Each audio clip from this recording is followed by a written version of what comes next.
Good morning. Today I'm going to do DC Superhero Girls Hero of the Year. What? No! It's the second film in the DC Superhero Girls movie universe. In this film, what the hell happened in this film? There's like 7 things going on at once in this film. For one thing, Crazy Quilt is getting people organized for the Hero of the Year award, but that's the only plot line involving the Hero of the Year award. Crazy Quilt? No, don't say it. If you cancel the show because of one villain, the criminals win. It starts with Big Barda, who was in the Apocalypse School in the last movie, but they assume that she's evil, but it turns out she's just been transferred. Big Barda? How'd you get back here? Wonder Woman! Meanwhile, Supergirl, like something happens with her jewel from her mom, so she thinks that maybe her parents are still alive.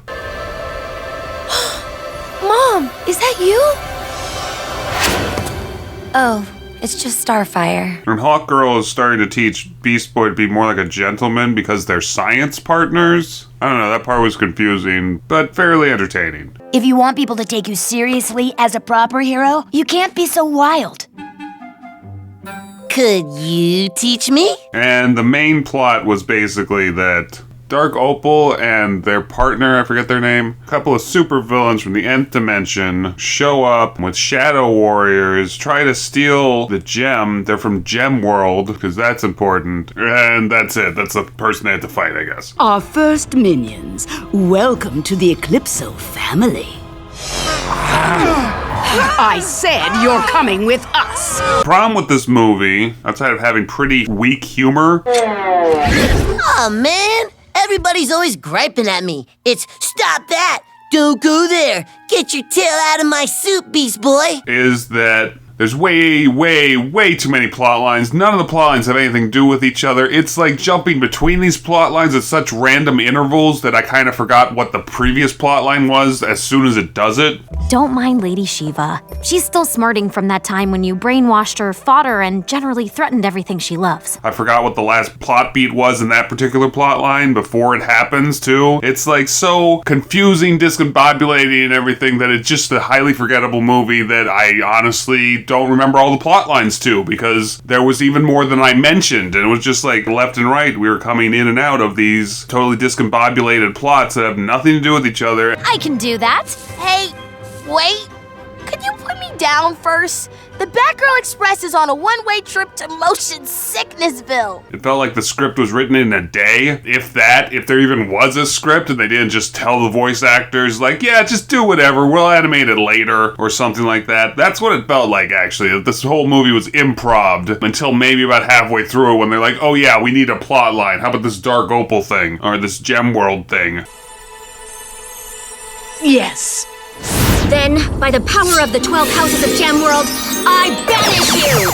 Ah! It's just very random, is what I would say. It's a very random storyline. It's too bad, too, because, like, everything else is pretty good. But it's like I keep saying, and it's an old screenwriter's adage, you can't make a good movie out of a bad script. You can shine it up as much as this movie did, because it has great animation, voice acting, and action sequences when it finally gets to the action anyway. It's just that the writing is so bad that nothing is really holding this movie up. Mom, they don't want to see that.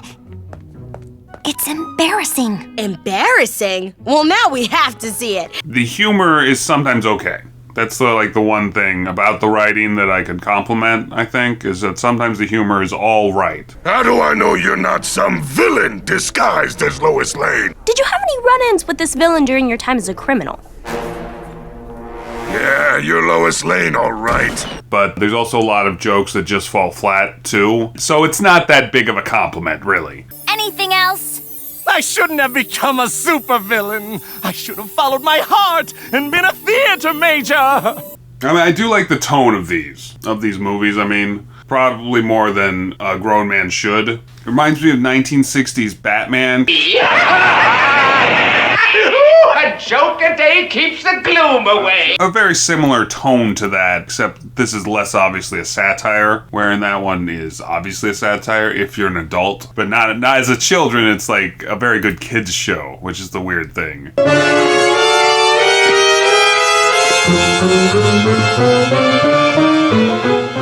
You're right, honey. There was somebody walking up the wall. But we know the real victim in all this is this poor gardener. Every movie, something bad happens to him. Got a sweet suit that lets me fly, shrink, and bumblebee blast. There's just too many side characters and plot lines throughout the movie. That's like my biggest complaint, and I'll just reiterate it here. Like, there's just way too many side plots. But like the fact that each character practically needs their own plot line. Well, actually, that's not completely true. It's more like they pair people off, and then those two people have a plot line to go with. But there's still, like, there's so many people that even doing that, there's still too many plot lines in the movie. For today's forensics assignment, everyone needs a partner. Partner? Oh, yeah! There's no focus in this movie at all. Just like the tone is all over the place, the pacing is all over the place. Okay, the pacing is just really fast until the actual plot line starts about halfway through the movie. But the tone is all over the place. Every time it switches scenes, it feels like we stepped into a slightly different movie. And everything is just so discombobulated. We don't slow down for anything enough, like, that I don't feel attached to anyone, or any particular plot line at least. I mean, there's characters I like, you know, I like all these characters, or I wouldn't be watching these movies, but they're not given strong enough plot lines for me to really care about them in this film. It's impossible! I'm gonna be small forever! The people who are given the most focus in the whole movie, who feel the most like main characters, are actually the villains. And that's just kind of weird, because it's not that type of movie. If it was, I'd say that's fine, but it's like, it's just the fact that we know more about what's going on with them than we do with the people who are supposed to be the main characters just makes this a very strange movie to watch. I thought I took care of you already. Darkness attack! What's happening? Okay, there's like 12 different plot lines going on at once, yet none of them have anything to do with the Hero of the Year award. So it's just weird that that's the title of this movie. It should have been called, like, Gemworld Invades or something. I don't know. Besides, Dad, we'll have plenty of time together this weekend since you're my date to the Hero of the Year ceremony. Aww. One of my favorite characters in the comics is Booster Gold, and they mentioned Booster's gold mine in this. You three, meet me at Booster's gold mine. Come alone and tell no one.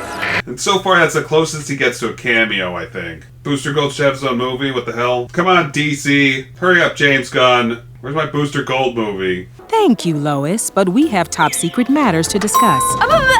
But yeah, there's better things out there. There's better DC superhero girls movies out there. Like, even that 20-minute one was better than this. And I wouldn't put this movie up there. Like I said, you can't make a good movie out of a bad script. And it's too bad because, like, everything else is fine. And there was some stuff I enjoyed in it. But, like, overall, there's much better things out there. I'd say this is totally skippable. Got it, Mama. Don't call me Mama. Write that down. You got it now, Mama. Alright, that's it. Please like and subscribe if you want. And I'll see you next time.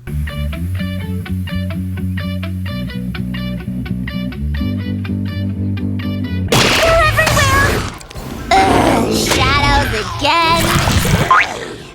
Oh, did you come to play?